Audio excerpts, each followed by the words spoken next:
મારે આ જાણવું હતું, આ Khan sir of the Nikol, તો એની જર્ની કેવી રીતના શરૂ થઈ? અમલભાઈ, તમે અત્યાર સુધી તમારા 10 વર્ષના એક્સપિરિયન્સમાં ઘણા લોકો જોડે કામ કર્યું છે. આપણા ગુજરાતમાં એક જોબ સિકર અને એક આંતરપ્રોનર, એ બંનેના માઇન્ડસેટમાં શું ડિફરન્ટ હોય છે? એક સ્ટુડન્ટ છે તો એને ગવર્મેન્ટ એક્ઝામની પ્રિપરેશન કરવી જોઈએ કે ના કરવી જોઈએ? બિકોઝ જેટલું હું જોઉં છું કે આ એક સ્ટુડન્ટ જોડે એવી સિક્યોરિટી નથી કે હું એક્ઝામ આપીશ તો હું પાસ થઈશ, મને જોબ મળશે. લેટેસ્ટ કિસ્સા છે કે જેમાં એક્ઝામ થઈ જાય છે, રિજેક્ટ થાય છે, બધું આ બધી પ્રોસેસ. એના વિશે તમારા શું માઇન્ડ? એ જ ક્રાઇટેરિયા જે છોકરોના 35 વર્ષે એક્ઝામ આપવાનું લિમિટ પૂરી થાય છે અને એના 34મા વર્ષે આવું થયું, આવતા વર્ષે એલિજિબલ નહીં થાય.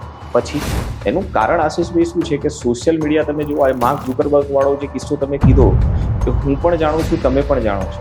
આજકાલના યુથને તમે બતાવો તો એવું કહેશે કે એઆઈથી બનાવેલો વિડીયો છે. આપણે ઘણું બધું જોઈએ છે કે ના બનાવવાની રીલો બનાવવાના કારણે ઘણા લોકોની જાન પણ ગઈ છે. પીએચડી વાળા બી પટાવાળામાં ફોર્મ ભરે છે. કેટલી કંપનીઓ ના ગુજરાતમાં છે, ના ભારતમાં છે, ના એવા કોઈ બિઝનેસ છે કે જેના કારણે છોકરાઓનું પ્લેસમેન્ટ થઈ શકે. તમારા પોતાના પર વિશ્વાસ રાખો, તમારું મટીરિયલ જે છે એ લિમિટેડ રાખો અને ફોકસ એને તમે સ્ટડી કરતા રહેશો તો એમાં કોઈ તકલીફ આવે નહીં. તો મોસ્ટલી કોમ્પિટિટિવ એક્ઝામ માટે ઓનલાઈન પ્રિફર કરવું જોઈએ કે ઓફલાઈન?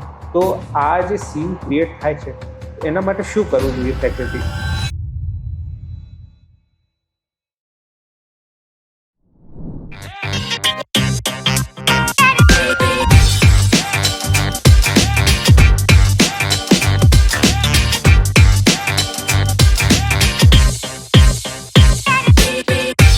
નમસ્કાર મિત્રો, education system of India progress છે કે પ્રોબ્લેમ છે? આજે સ્ટુડન્ટને એજ્યુકેશન આપનાર ટીચર એના ગ્રોથ વિશે કોઈ વિચારતું નથી. એક સ્ટુડન્ટ કે જે 500 થી 1000 કિલોમીટર કાપીને એક્ઝામ આપવા જાય છે, એને વિથઆઉટ સિંગલ નોટિફિકેશન આપ્યા વિના એક્ઝામ કેન્સલ છે એવું કહી દેવામાં આવે છે. અને અગર એ ટીચર, એ સ્ટુડન્ટ કોઈ વિરોધ કરે તો એના પર લીગલ એક્શન લેવાનું આવે છે. આ જે ઇન્ડિયામાં એજ્યુકેશન સિસ્ટમનો માહોલ થઈ રહ્યો છે એના વિશે આજે આપણે એડીઆઈ ટોક્સમાં ચર્ચા કરવાના છીએ. આજે આપણી સાથે છે મિસ્ટર અમૂલ નાગર. અમૂલભાઈનું 10 વર્ષનો CSR પ્રોજેક્ટનું સક્સેસફુલ કમ્પ્લીટ કરવાનો એક્સપિરિયન્સ છે.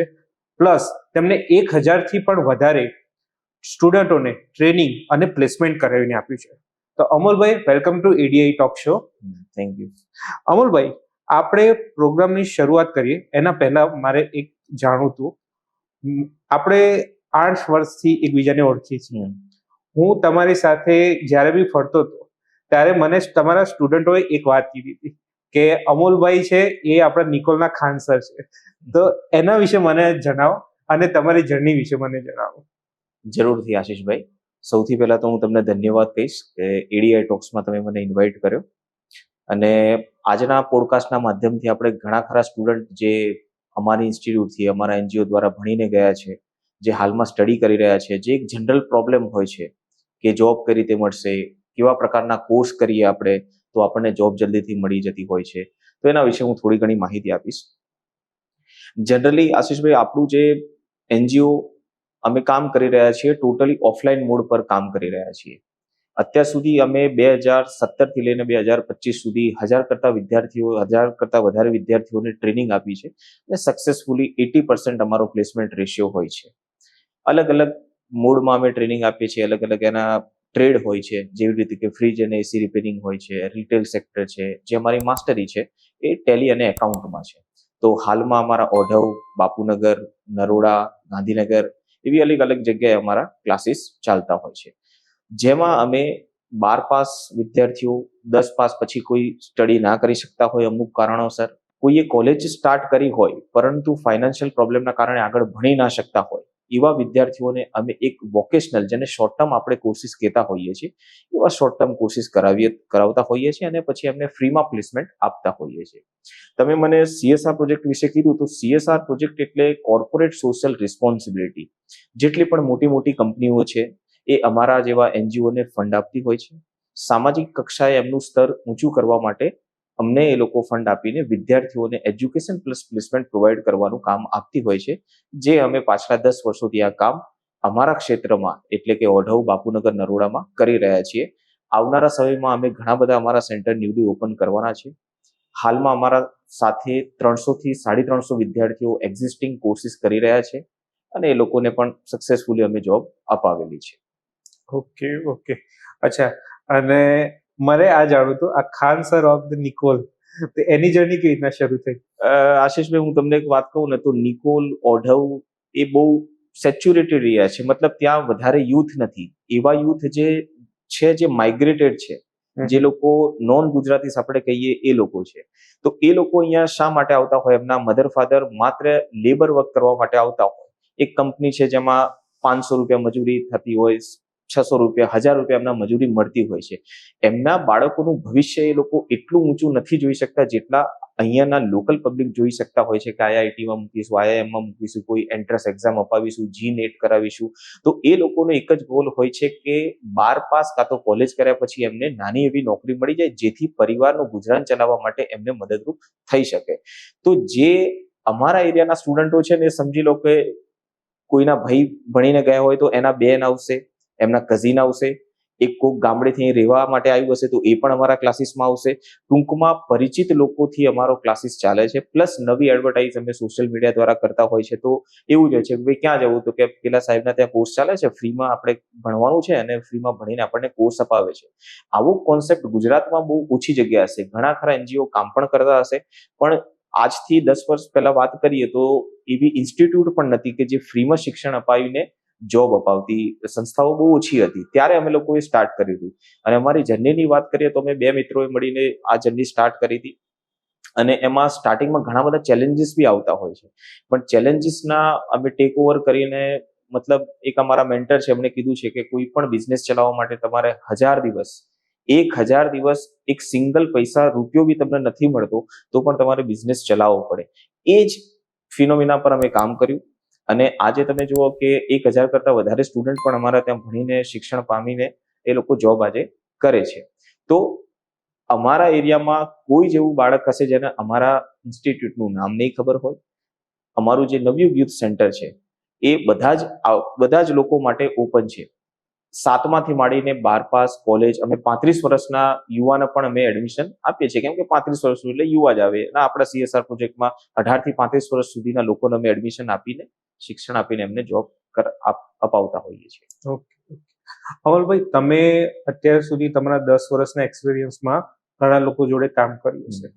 આપણા ગુજરાતમાં એક જોબ સિકર અને એક આંતરપ્રોનર, એ બંનેના માઇન્ડસેટમાં શું ડિફરન્ટ હોય છે?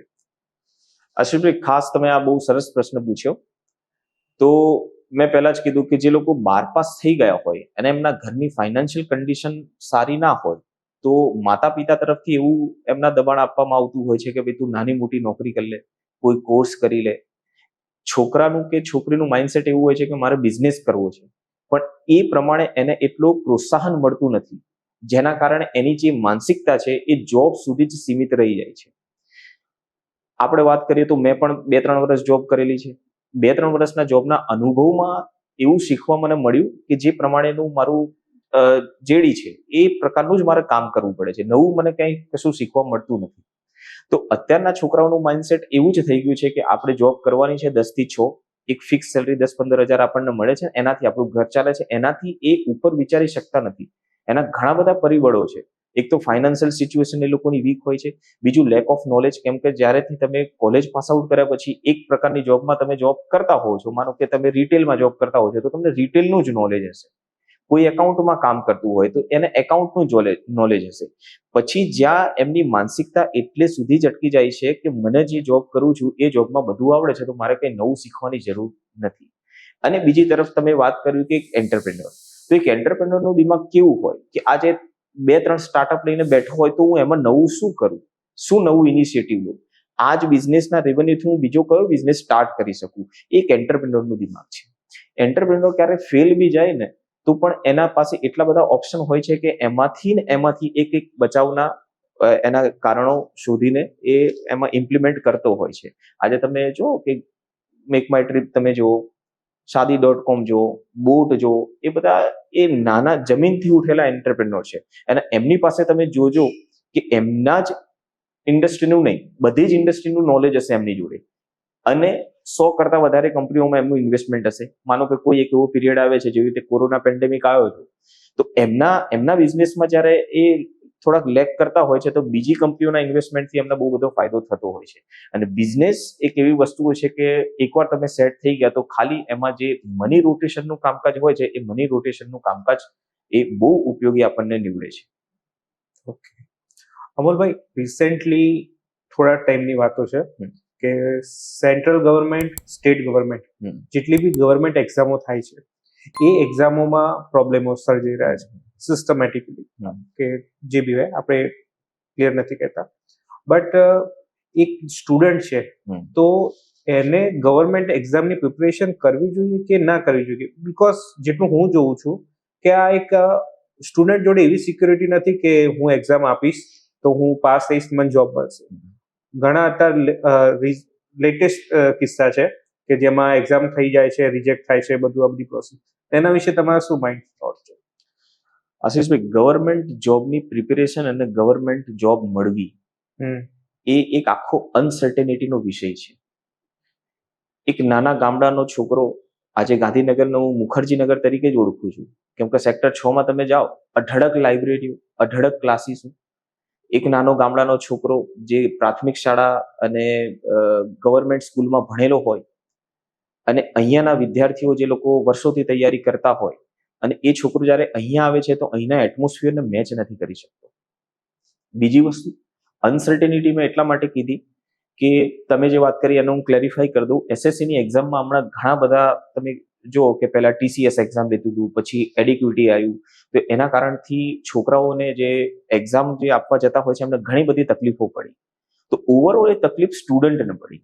હવે તમે એક હું સિનારીઓ તમને કહું કે જે એજ ક્રાઇટેરિયા, જે છોકરોના 35 વર્ષે એક્ઝામ આપવાનું લિમિટ પૂરી થાય છે અને એના 34મા વર્ષે આવું થયું, આવતા વર્ષે એલિજિબલ નહીં થાય પછી. તો ગવર્મેન્ટ જોબની પ્રિપેરેશન કરતા માટે વિદ્યાર્થીઓને મારું એક જ સજેશન છે કે હંમેશા લાઈફમાં ઓપ્શન બી રાખો. તમે માનો કે તમે એન્જિનિયરિંગ કરેલું છે, BSc કરેલું છે, તો ક્યાંક ને ક્યાંક તૈયારી કરતા પહેલા તમે એવી કોઈક જગ્યાએનો એક્સપિરિયન્સ લઈ લો, જોબ એક્સપિરિયન્સ લઈ લો, કે જેથી ભવિષ્યમાં તમારી જોડે અગર તમને ગવર્મેન્ટ જોબ નથી મળતી તો તમારી પાસે ઓપ્શન શું? 30-35 વર્ષે તમને વિધાઉટ એક્સપિરિયન્સ કોઈ જોબ નહીં આપશે તો તમારા લેવલ કરતા બહુ નીચી જોબ હશે, જેટલામાં તમે સર્વાઈવ નહીં કરી શકો. અગર તમે સર્વાઈવ કરી જશો તો તમે સસ્ટેન નહીં કરી શકો, અને સસ્ટેન ના કરવાના કારણે બેરોજગારી ઊભી થશે, અને જોબ ના મળવાના કારણે ઘણું બધું સ્ટ્રેસ વિદ્યાર્થીઓને આવી જતું હોય છે. એ સ્ટ્રેસથી બચવા માટે ઓપ્શન બી હંમેશા રાખો. અને ગવર્મેન્ટ જોબની પ્રિપેરેશન જે લોકો કરતા હોય, ડેડિકેટેડ તૈયારી કરતા હોય, તો હું નથી માનતો કે 2-3 વર્ષથી જે તૈયારી કરતા હોય ને એમને જોબ નથી મળી, એ લોકોને મળી જ જતી હોય છે. ઓકે, તો ઘણીવાર આ તમે જે વાત કરી પ્લાન બી, એ મેન્ડેટરી છે, એ તો હું માનું છું. કારણ કે ઘણા સ્ટુડન્ટ એવા બી હોય છે કે સપોઝ અમે એક્ઝામમાં ફેલ ગયા, કે 3 વર્ષ 4 વર્ષ એક્ઝામની પ્રેક્ટિસ કરી, પણ એના પછી બી રિઝલ્ટ ના મળ્યું, તો પછી એ કોઈ પ્રાઇવેટ સેક્ટરમાં જોબ કરવા જાય છે. બટ ત્યાં વસ્તુ એવી થઈ જાય છે કે એની એજ, જે ફ્રેશરની એજ હોય એના કરતા આગળ જતી રહે છે, તો એ બી પ્રોબ્લેમ થતા હોય છે, રાઈટ? અને રિસેન્ટલી સોશિયલ મીડિયા કે જે સ્ટુડન્ટના અત્યારના ટાઈમમાં બહુ ઇફેક્ટ કરે છે. તમે અગર એક વિડીયો જોયો હોય તો માર્ક ઝુકરબર્ગનો હતો કે એ કોર્ટમાં ઊભા થઈને સોરી બોલે છે, કે બીકોઝ એક કેસ થયો હતો કે જેમાં એક છોકરી છે 14 વર્ષની, કે જેને કંઈક પોર્નોગ્રાફીનો વિડીયો જોઈ લીધો હતો, એના લીધે આખો ઇસ્યુ થયો હતો. એ જે છે social media effect on student, એના વિશે તમે શું કહેશો? બહુ સરસ ટોપિક છે આ. કદાચ તમે મારા ક્લાસીસમાં આવો તો સૌથી પહેલો લેક્ચર, જ્યારે મારો ઇન્ટ્રોડક્શન લેક્ચર હોય છે, એ સોશિયલ મીડિયા પર હોય છે. એનું કારણ આશીષભાઈ શું છે કે સોશિયલ મીડિયા, તમે જુઓ, આ માર્ક ઝુકરબર્ગ વાળો જે કિસ્સો તમે કીધો, એ હું પણ જાણું છું, તમે પણ જાણો છો. આજકાલના યુથને તમે બતાવો તો એવું કહેશે કે AI થી બનાવેલો વિડીયો છે. માર્ક ઝુકરબર્ગ સોરી કહે જ નહીં. એ જે કેસ હતો USA ની કોર્ટમાં ચાલ્યો હતો, એ જે ચાઇલ્ડ એબ્યુઝનો કેસ હતો, ઘણા બધા માતા પિતા ત્યાં બેઠા હતા અને બધાની હાજરીમાં એમને સોરી કહેવું પડ્યું હતું.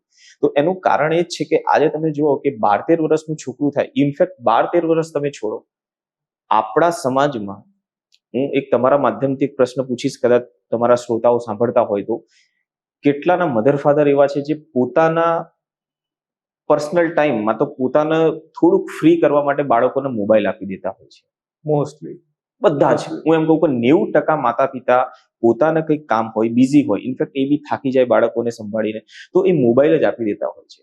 મારો એક જ પ્રશ્ન છે કે તમે યુટ્યુબ ચાલુ કરીને આપી દીધું, યુટ્યુબમાં ઘણા પ્રકારની એડ્સ આવતી હોય છે.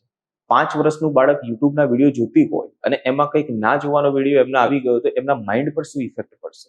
એને સ્કીપ એડ કે એવું તો કંઈ ખબર પડતી નથી. એ જ વસ્તુ તમે થોડીક અપર એજ માટે જાઓ, 13-14 વર્ષના માટે જાઓ, તો એ યુટ્યુબથી આગળ વધીને કંઈક વેબસાઇટ્સ કાં તો ગેમ એ બધું રમતા હોય છે. હવે તમે આ વિદ્યાર્થીઓ કાં તો આ જે બાળકો હોય એમના તમે હમણાં એક ગુજરાતમાં કિસ્સો બન્યો, એક છોકરી હતી ખાલી કિચન ફેરવતા ફેરવતા જે સ્કૂલની બાલ્કનીમાંથી કૂદી ગઈ. જ્યારે એક સાયકાટ્રિસ્ટે એનો તપાસ કરી તો એમાં એ જ સમજમાં આવ્યું કે મોબાઈલ ના આપવાની જીદના કારણે આવું થયું. ઘણા બધા કારણો હોય છે. તો મોબાઈલ અને સોશિયલ મીડિયા એ અત્યારે જેટલું જ એના એડવાન્ટેજ છે એનાથી વધારે એના ડિસએડવાન્ટેજ છે. આજે ઇન્સ્ટાગ્રામ તમે જોવો છો કે કેટલા, તમે એક યુથનો સર્વે કરાયેલો કે કેટલા કલાક કે ઇન્સ્ટાગ્રામ પર સ્પેન્ડ કરે છે. કેમ કે ઇન્સ્ટાગ્રામની રીલો પર જે તમારી આંગળી ચાલુ થઈ ગઈ ને પછી એના પર તમારો પણ કંટ્રોલ નહીં હોય. ફેસબુક છે, સ્નેપચેટ છે, આજે યુથમાં એવું થઈ ગયું છે કે ભાઈ હું આ જગ્યાએ ફરવા ગયો કે ફરવા ગઈ તો તૈયારીમાં સ્નેપચેટ પર એ અપલોડ કરી દેતા હોય છે, ઇન્સ્ટાગ્રામ પર વિડીયો મૂકતા હોય છે. આપણે ઘણું બધું જોઈએ છે કે ના બનાવવાની રીલો બનાવવાના કારણે ઘણા લોકોની જાન પણ ગઈ છે. તો આજકાલના યુથમાં અગર હું આજે તમારા માધ્યમથી એમને સમજાવું પણ એમના માઇન્ડમાં ઇન્સ્ટાગ્રામ, હું એમ કહું કે તમે ઇન્સ્ટાગ્રામ અનઇન્સ્ટોલ કરી દો તો એ નહીં કરી શકે. કેમ કે એ એક એમના વે ઓફ ટાઈમ પાસ છે, એમના માટેનું એક એ માધ્યમ છે કે જેનાથી એ ટાઈમ પાસ કરી શકે છે. Right absolutely. અચ્છા કમલભાઈ, ગવર્મેન્ટ જોબમાં અત્યારે હું જેટલું જોઉં છું કે ગવર્મેન્ટ એક સિંગલ વેકેન્સી બહાર પાડતી હોય તો એના માટે મતલબ 10 પોસ્ટની જગ્યા હોય તો એના માટે બી 2 લાખ જેટલા એપ્લિકેશન આવે છે, પ્લસ પીએચડી લેવલના લોકો બી એપ્લાય કરે છે. તો આ જે થઈ રહ્યું છે આખો સિનારીઓ ક્રિએટ, તો એના વિશે તમે શું કહેશો કે એજ્યુકેશન બી છે, બધું છે, બટ આ ટાઈપના પ્રોબ્લેમ જનરેટ થઈ રહ્યા છે, તો એના વિશે તમે શું કહેવા માંગશો? આશીષભાઈ, એમાં હું એક વાત કહીશ કે આમાં હું સરકારને પણ દોષ ના આપી શકું. એનું કારણ છે કે તમે હવે સમજો કે હવે જ્યારે વસ્તી ગણતરી થશે ત્યારે કદાચ ચાઇના કરતા બી આપણે આગળ નીકળી જઈશું. ગુજરાતની વાત કરીએ તો ભરતી સિસ્ટમ બહુ સ્ટ્રોંગ છે, એક્ઝામો લેવાય છે, પણ તમે સમજો કે તમે હમણાં કીધું કે પીએચડી વાળા બી પટાવાળામાં ફોર્મ ભરે છે, તો સમજો કે પીએચડી માટે જે એક ક્વોલિફાઈડ એના માટે જોબ નથી. જ્યારે આપણે અર્થતંત્રની વાત કરીએ ને તો આ બેરોજગારીમાં એક આ વિષય આવે જે બહુ ઊંડાણપૂર્વક તમે ભણો તો તમને સમજણ પડે. માળખાગત બેરોજગારીને ઘણા બધા એના ટોપિક હોય છે એમાં બેરોજગારીમાં. તો જે ગવર્મેન્ટ જોબ કરવા માંગતા છોકરાઓ જે તૈયારી કરતા હોય છે એમાં બી હું એવું કહીશ કે જે લોકો સારા વેમાં સરખી રીતે મહેનત કરે છે ને એ લોકોને આજે નહીં તો 1-2 વર્ષ પછી પણ એમને સફળતા મળે છે. પણ મેં પહેલા કીધું એમ બધા જ બાળકો જોડે, બધા જ વિદ્યાર્થીઓ જોડે ઓપ્શન બી રેડી હોવો જોઈએ. એ ઓપ્શન બી શું હોઈ શકે? તમે જે અભ્યાસ કરો છો, માનો કે આજે એન્જિનિયરોની એક વાત કરું, એન્જિનિયરોની 60,000 સીટો ગુજરાતમાં છે. હવે સમજો કે દર વર્ષે 60,000 એન્જિનિયરો બહાર પડશે ભણી ગણીને, એ જોબ શોધશે. સમજો 10% બહાર જતા રહેશે વિદેશ ભણવા, 10% માસ્ટરમાં એડમિશન લઈ લેશે, 10% કોઈ બીજા કોર્સમાં એડમિશન લે, તો બી 50-70% એવા બાળકો હશે જે એન્જિનિયરિંગ કરીને જોબ શોધતા હશે. એટલી કંપનીઓ ના ગુજરાતમાં છે, ના ભારતમાં છે, ના એવા કોઈ બિઝનેસ છે કે જેના કારણે છોકરાઓનું પ્લેસમેન્ટ થઈ શકે. તો છોકરાઓએ શું કરવું પડે કે એક એવા એમના અંદર શું ખૂબી છે એ એમણે જાણવી પડે. જેવી રીતે કે એન્ટરપ્રેન્યોરની હમણાં વાત કરી તો ઘણા બધા એન્ટરપ્રેન્યોરે એવું વિચાર્યું હશે કે ભાઈ હું આવું ખોલીશ.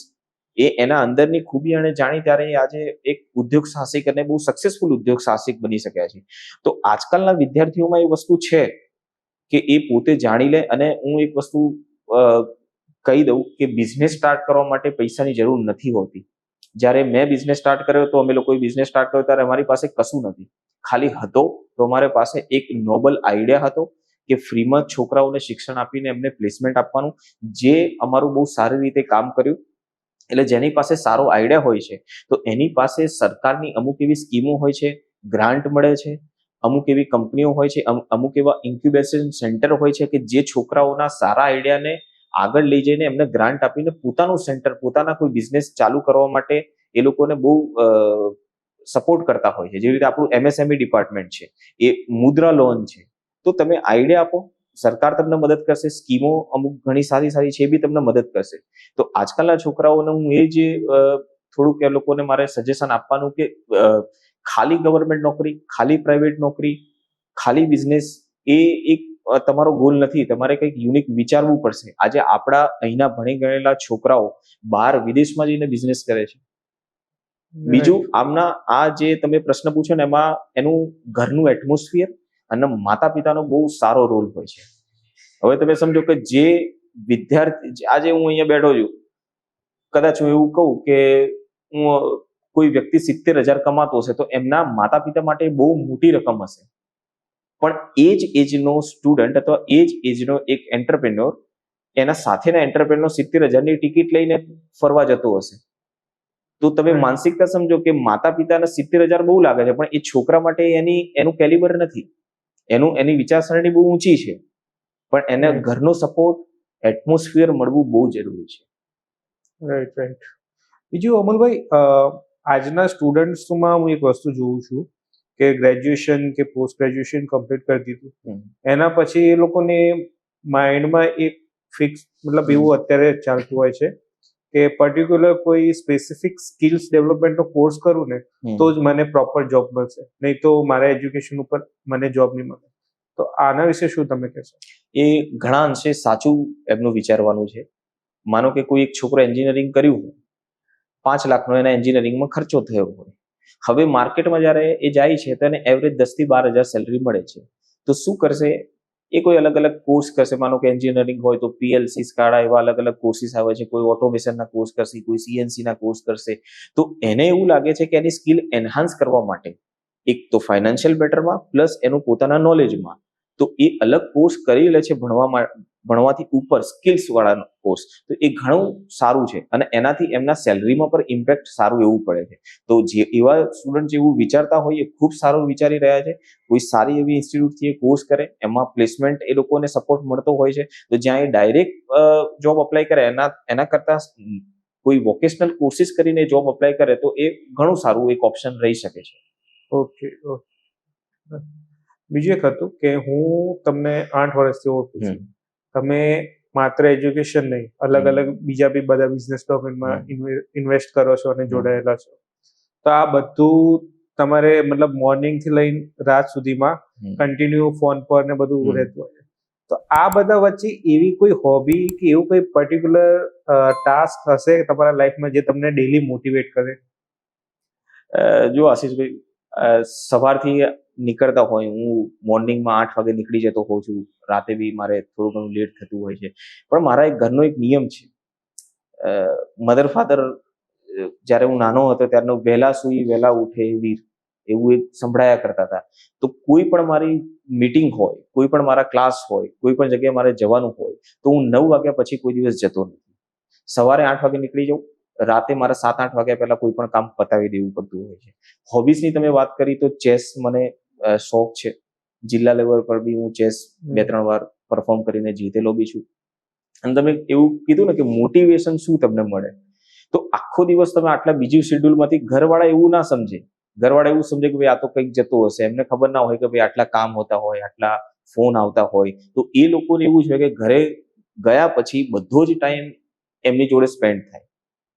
તો એ મોટિવેશન એ છે કે જ્યારે તમે થાકી હારીને બધું આખા દિવસનો સ્ટ્રેસ એ કરીને જ્યારે ઘરે જતા હોય તો મારા ટ્વિન્સ બાળકો છે. જેવો હું ઘરમાં એન્ટર કરું એટલે જાડી ખોલીને સીધું મને હગ કરે. જેવું એ હગ કરે એટલે મારી બધી સ્ટ્રેસ એમાં ઓછી થઈ જાય. સ્ટ્રેસ એટલે મને લાગે જ નહીં. એ પહેલો નિયમ છે. હું ઘરની બહાર નીકળતો હોય ત્યારે મને આવજો જજો બાઈક એવા આવે, અને જ્યારે હું ઘરમાં આવતો હોય ત્યારે એમનું એક જે બાળકોના આંખોમાં જે એક આપણને જોઈને એક એ હોય છે ને, એ આખી તમારી બધી સ્ટ્રેસ ઉતારી દે. અને હું 7 વાગ્યા પછી મારા બિઝનેસના કોઈ પણ કોલ ઉપાડતો નથી. ટોટલી ફેમિલી ટાઈમ આપું છું. અને જે પ્રોફેશનલ અને પર્સનલ લાઈફ મેં મારા જીવનમાં બહુ અલગ રાખી છે. એના કારણે જ તમે બધું મેન્ટેન કરી શકો. નહીં તો તમે 8 વાગ્યા પછી બી તમારા ફોન ચાલુ હોય, મીટિંગો ચાલુ હોય તો ઘરવાળાને બી એવું થાય કે ભાઈ આખો દિવસ તો બહાર રહે છે, હવે ઘરે આવીને પણ શું આ લોકો મતલબ બિઝનેસની બધી વાતો કરતા હોય. તો પ્રોફેશનલ અને પર્સનલ ટાઈમ જો તમે એને સેગ્રીગેટ કરીને રાખો તો તમારું બી માઇન્ડ બહુ સારું રહેશે અને તમે કામ પણ સારી રીતે કરી શકશો. એટલે ફેમિલી ટાઈમ આપવો બહુ જરૂરી છે. ઓકે, સો પ્રોફેશનલ અને પર્સનલ બંનેનું બેલેન્સ કરો એ બહુ તમારું જરૂરી છે. સિક્રેટ છે બહુ મોટિવેશન. જરૂરી છે. અને મારા વાઈફ બી સરકારી શાખામાં છે. એમનો બી બહુ એટલો બીજી શેડ્યુલ હોય છે, તો એ પણ સમજતા હોય છે કે કોઈ નોકરી કરીને આવતું હોય કાં તો બિઝનેસ થી આવતા હોય, કેમ કે આપણે તમને બી ખબર છે કે 3-4 જગ્યાએ આપણે જવાનું હોય, બધી જ વસ્તુ સંભાળવાની હોય, મેનેજમેન્ટ કરવાનું હોય, તો કેટલું ટફ થતું હોય છે. તો એમાં ફેમિલીનો સપોર્ટ બહુ જરૂરી છે. એટલે મારા ફેમિલીએ બી મને આજ દિન સુધી કોઈ દિવસ કોઈ રોકટોક નથી, અને એના કારણે જ આજે આપણે સાથે બેસીએ છીએ અને મતલબ 2-3 વસ્તુ સંભાળી રહ્યા છીએ. Right, right, right. તો અમનભાઈ, જે લોકો અત્યારે ગવર્મેન્ટ એક્ઝામની પ્રિપરેશન કરતા હશે, તો એમને તમે શું સજેશન કે એક ટિપ્સ આપવા માંગશો? ટિપ્સ તો એ જ કે ખોટા ભરમાવામાં તમે આવશો નહીં. સેલ્ફ સ્ટડી પર ફોકસ કરો. માર્કેટમાં બહુ સારી બુક છે. આજે હાલમાં 300-350 લોકો મારી જોડેથી ગાઈડન્સ લઈ રહ્યા છે. બીજું કે માર્કેટમાં જે પણ અફવા ચાલતી હોય, પોતાના પર તમે ભરોસો રાખો. આજકાલ શું થાય છે કે કોઈએ યુટ્યુબ ચાલુ કર્યું અને કોઈ સબ્જેક્ટ ભણવાનું ચાલુ કર્યું, 5 દિવસે તમે જે યુટ્યુબમાં એક ખાસિયત છે કે તમે જે વિડીયો જોયા હોય એના રિલેટેડ વિડીયો નીચે આવી જાય. એટલે કોઈ એક 100 સબ્જેક્ટ પર કોઈ સ્ટડી કરતું હોય અને નીચે બીજો વિડીયો આવે એટલે પછી એ જોવાનું ચાલુ કરશે, તો કે આના નહીં, આના કરતા આ સારું છે, એમ કરીને ભ્રમિત સ્ટુડન્ટો થતા હોય છે. તમારા પોતાના પર વિશ્વાસ રાખો, તમારું મટીરિયલ જે છે એ લિમિટેડ રાખો, અને ફોકસ એને તમે સ્ટડી કરતા રહેશો તો એમાં કોઈ તકલીફ આવે નહીં. ઓકે, સો મોસ્ટલી કોમ્પિટિટિવ એક્ઝામ માટે ઓનલાઈન પ્રિફર કરવું જોઈએ કે ઓફલાઈન? જો આશીષભાઈ, મારું ઇન્સ્ટિટ્યૂટ 10 વર્ષથી છે. હું ક્યારેય ઓનલાઈનને સપોર્ટ નથી કરતો. એનો મતલબ એ નથી કે ઓનલાઈન વાળા ઇન્સ્ટિટ્યૂટનું બહુ નામ નથી. ઘણા ઇન્સ્ટિટ્યૂટ એવા છે કે જે માત્ર ઓનલાઈન ચાલે છે, અને એ સમજો કે 7 ફિગરમાં એમનું ટર્નઓવર છે, 7-8 ફિગરમાં ટર્નઓવર છે. એમનું પોતાની સંપત્તિ જોશો તો તમને કદાચ મીંડા ગણવામાં તકલીફ પડી જાય. પણ હું ઓનલાઈનમાં બિલીવ નથી કરતો. ઓનલાઈનમાં બિલીવ એટલા માટે નથી કરતો કે તમે કોરોના કાળમાં જોયું હશે, ડિસિપ્લિન મેન્ટેન નથી થતું. કોઈ છોકરાને તમે રેકોર્ડેડ ક્લાસ આપી દો અને તમે લાઈવ ક્લાસમાં ભણાવો, તો તમારો જે તમે ઊભા છો એની એ રિસ્પેક્ટ કરશે. રેકોર્ડેડ ક્લાસમાં પોઝ કરીને કંઈક 5-10 મિનિટ જઈને આવ્યો, પાછું ચાલુ થઈ જાય, એની છોકરાની રિધમ તૂટી જાય. એટલે ઓનલાઈન ક્લાસીસમાં ઘણા બધા ચલાવે છે. હું ઓફલાઈન ક્લાસીસ ચલાવું છું, પણ ક્યારેય ઓનલાઈનમાં સપોર્ટ હું નથી કરતો. હા, ઓનલાઈન તમે કરી શકો, પણ લાઈવ ક્લાસ હોવો જોઈએ, રેકોર્ડેડ ના હોવો જોઈએ. તો એ સ્ટુડન્ટને ઇમ્પેક્ટ થશે, એને યાદ રહેશે, પ્લસ એને એક ડિસિપ્લિન મેન્ટેન થશે. ઓકે, અમલભાઈ, તમે ડિસિપ્લિનની જે વાત કરી, હવે તમે પોતે બી એક ટીચર જ છો, ફેકલ્ટી છો, તો ત્યારે કરંટ ટાઈમમાં કેવું થાય છે કે એઆઈ નો જમાનો છે. સ્ટુડન્ટ એઆઈમાં ચેટ જીપીટીમાં સર્ચ કરીને બધું જોઈ લે છે, શું છે કે એના પર લર્નિંગ કરે છે, અને સીન એવો થઈ જાય છે કે ફેકલ્ટી છે કે જે ટીચર છે એના ડેવલપમેન્ટ માટે કોઈ સ્ટેપ હોતા નથી. એ જાતે જે ડેવલપ કરે પોતાની એ જ હોય છે. તો આમાં અમુક ટાઈમે સ્ટુડન્ટને એવું લાગતું હોય છે કે મને ફેકલ્ટી કરતા વધારે નોલેજ છે, અને રિસ્પેક્ટ ના કરે ફેકલ્ટીની. તો આ જે સીન ક્રિએટ થાય છે, એના માટે શું કરવું જોઈએ ફેકલ્ટીને? જો ચેટ જીપીટીની વાત કરીને આશીષભાઈ, તો હું એક પર્ટિક્યુલર એક એક્ઝામ્પલ લેવા માંગીશ. કોઈ એક વાક્ય છે, જ્યારે તમે ચેટ જીપીટી ઉપર નાખ્યું ને તમે એનું ડિસ્ક્રિપ્શન મેળવી લીધું, બરોબર, છોકરો એ વાંચી લે, ક્યાંય એને લખવાનું હોય તો લખી લે, એનો ટાસ્ક એ પૂરો થઈ જાય. પણ એ છોકરા માટે ખરાબ બાબત કેમ છે? કેમ કે એની વિચારવાની શક્તિ પર ત્યાં પોઝ લાગી ગયું. આજે એને કોઈ ટાસ્ક આપવામાં આવ્યો, એને ચેટ જીપીટી પર મારી દીધો અને 100 લાઈન એના વિશે આવી ગઈ. એ 100 લાઈનમાંથી 50 લાઈનો સારી અને જે લાગી એને બનાવીને સેટ કરીને આપી દીધી. પણ આમાં છોકરાનું, વિદ્યાર્થીનું જે દિમાગ હતું એ તો ત્યાં પોઝ થઈ ગયું, વિચાર શક્તિ એની બંધ થઈ ગઈ. એટલે એ ચેટ જીપીટી બરોબર છે, પણ જ્યારે તમે પ્રોફેશનલ વર્ક કરી રહ્યા હોય ત્યારે ચેટ જીપીટી તમારા માટે કામનું છે. વિદ્યાર્થી સ્ટુડન્ટના લેવલ પર ચેટ જીપીટી હું કહું ત્યાં સુધી ના યુઝ કરવું જોઈએ, કેમ કે જ્યાં સુધી એ પોતાનું વિચારોને ડેવલપ નહીં કરે ત્યાં સુધી એ સારું લખી નહીં શકે. અત્યારની તમે કોમ્પિટિટિવ એક્ઝામમાં જાઓ, મેન્સ લખવાની આવે છે, તો મેન્સમાં તો તમારા વિચારો જ હોય છે. તમને એક લાઈન આપી દીધી કે આના વિશે લખો, તો તમારે આના વિશે 150-200 વાક્યો લખવાના હોય છે. ત્યાં તો તમારું ચેટ જીપીટી કામ લાગે નહીં. તો વિચારવાની શક્તિ જ એક જે બ્રેઇન તમારું કામ કરે છે ને, તમારું વિચારવાની શક્તિ ઉપર જ કામ કરે છે. બીજું તમે કીધું કે આના માટે ફેકલ્ટીએ શું કરવું જોઈએ, તો તમે જો ઇન્ડિયામાં ઘણી સારી એવી ઇન્સ્ટિટ્યૂટ છે જે ટ્રેનિંગ ઓફ ટીચર્સ, ટીઓટી જેને કહેવાય, તો ટીઓટી કરાવતા હોય છે. મતલબ એ સબ્જેક્ટિવ નોલેજ પર બી ટીઓટી કરાવતા હોય છે અને સામાજિક અને બીજું બિહેવિયર પર બી એ ટીઓટી કરાવતા હોય છે. ટીચરને અમુક ટાસ્ક આપવામાં આવે છે, એની ઇન્સ્ટિટ્યૂટ ફી ભરતી હોય છે કે તમે તમારા 4 ટીચર મોકલો, એને સબ્જેક્ટિવ નોલેજ બી થોડુંક એન્હાન્સ કરીશું અમે અને બીજી એક્ટિવિટીમાં બી અમે એને થોડું સ્કિલ વધારીશું. તો ટીઓટી બી ટીચર્સની કરાવવી જોઈએ. હું તો એવું કહું છું બધા ટીચર્સે ટીઓટીમાં જવું જોઈએ. ઘણા એવા ટીચર હોય કે જે બોલી ના શકતા હોય પણ એમનું નોલેજ બહુ સારું હોય, તો એ ટ્રેનિંગ ઓફ ટીચર્સ છે ટીઓટીમાં, એમાં બોલવાની એમની સ્કિલ સુધારવામાં આવે છે. ઘણા એવા ટીચર્સ જે એક્ટિવ નોલેજ હોય પણ એક્ટિવિટી ના કરાવી શકતા હોય. આજે તમે જો યુટ્યુબ પર સાયન્સની અલગ અલગ એક્ટિવિટી દ્વારા છોકરાઓને શીખવાડવામાં આવતા હોય, તો એ ટીઓટીનો એક ભાગ છે.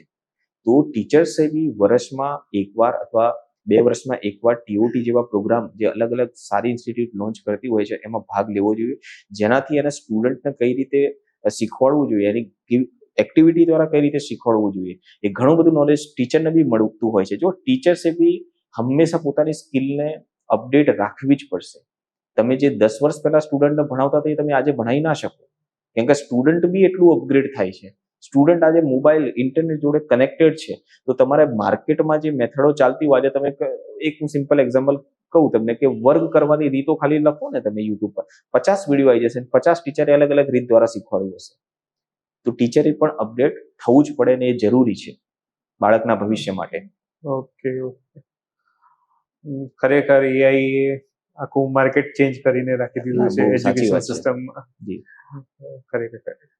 સો અમૂલભાઈ, થેન્ક યુ, તમે આવ્યા અને આ તમારું નોલેજ શેર કર્યું, જેથી અમારી ઓડિયન્સને બી એજ્યુકેશનમાં શું ફ્લક્ચ્યુએશન ચાલે છે, કેવી રીતના પોતાને ટ્રેન કરવું એના વિશે આઈડિયા આવ્યો. તો થેન્ક યુ સો મચ. તમારા ટાઈમ, તમે અમને તમારો ઇમ્પોર્ટન્ટ ટાઈમ અમને શેર કર્યો એના માટે થેન્ક યુ અમૂલભાઈ. થેન્ક યુ સો મચ આશીષભાઈ ઇન્વાઇટ કરવા માટે. સો ગાઈસ, તમારે પણ હજી આવા ઇન્ટરેસ્ટેડ અને જે માર્કેટના ફેક્ટર છે પોડકાસ્ટનું સાંભળવું હોય તો અમને આજે યુટ્યુબમાં ફોલો કરો, અમારી ચેનલને સબસ્ક્રાઇબ કરો અને અમારું ઇન્સ્ટાગ્રામ પેજ છે ધ એડીઆઈ ટોક્સ, એમાં તમે જોઈન થઈ જાઓ, જેથી તમને અમારા લેટેસ્ટ અપડેટ મળતા રહેશે. Thank you.